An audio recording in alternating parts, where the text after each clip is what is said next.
Good morning, we're at ITSF 2019 in Brighton, and this morning I'm interviewing Adolf Frei from ABB. Good morning, Adolf. Good morning, Carol. Nice to meet you here. Same to you. Adolf, how do power utilities currently provide time information in their networks?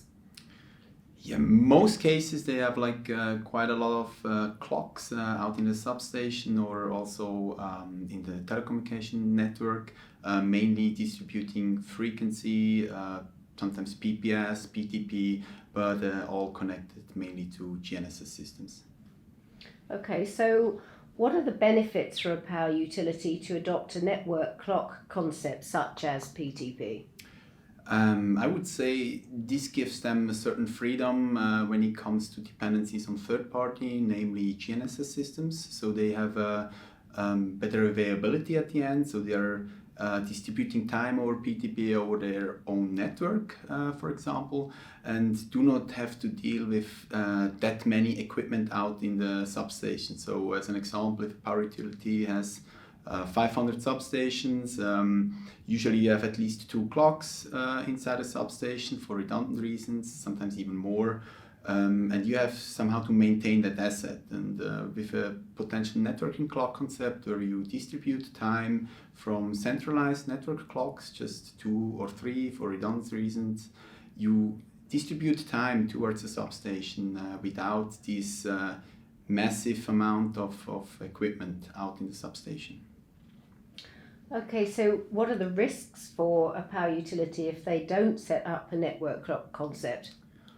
I would say it's not really a risk for them. It's more how they want to be prepared for certain false cases in terms of GNSS.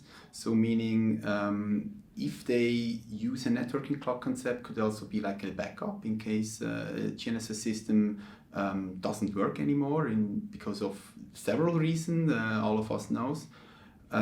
This is one possibility, or the other one is just to have a valid and reasonable accurate time over the network, and then over the years realize that the clocks out in the substations are no longer used, and they reduced devices, at the end also maintenance costs. It's not a risk. It's more say it's an opportunity for them to do it differently than today.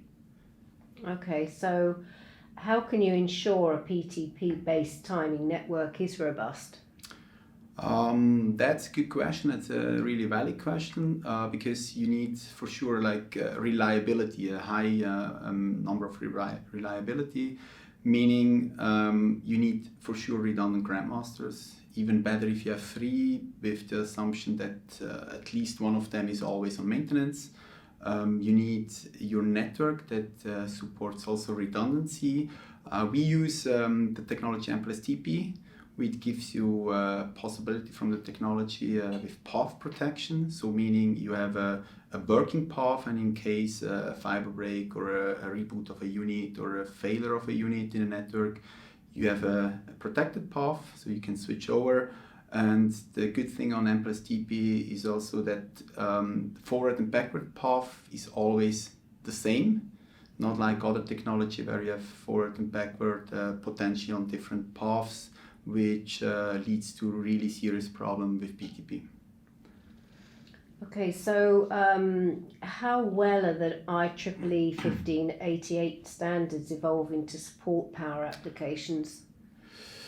I would say this is IEEE 1588 as a basis is quite good involved. When it comes to PTP profiles, like the different ones, we deal a little bit with the fact that we have in the communication network to support the telecom profiles, so namely G8275.1 or .2. And on the other side, inside the substation, it's a little bit a different world when it comes to PTP.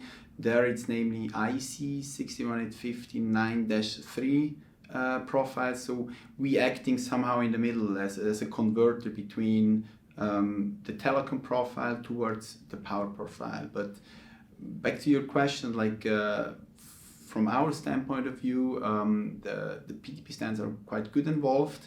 Of course, when it comes to the security or the cybersecurity aspect, there is for sure certain improvements needed. And finally, Adolf, what have been the main benefits for you this year of attending ITSF, and what are your first impressions? To be honest, it's my first time, so I cannot judge whether how was it last year. But for me, it was interesting that even the majority was from the telecom side, and I'm from more power utility side, but both markets face the same problem. So they need an accurate time out in the field. In our case, it's a substation. In their case, it's the cell at the end of the whole network. So I really appreciate here the open discussion on solutions, and not just like competitor against competitor. It's an open discussion. Everyone has the same problem, and we learn from each other at the end how we want to target this. It's not an issue. It's more like an opportunity for us. How we want to target these new technologies and make it usable for our customers at the end. Adolf, thank you very much. Thank you, Carol, for the time being here.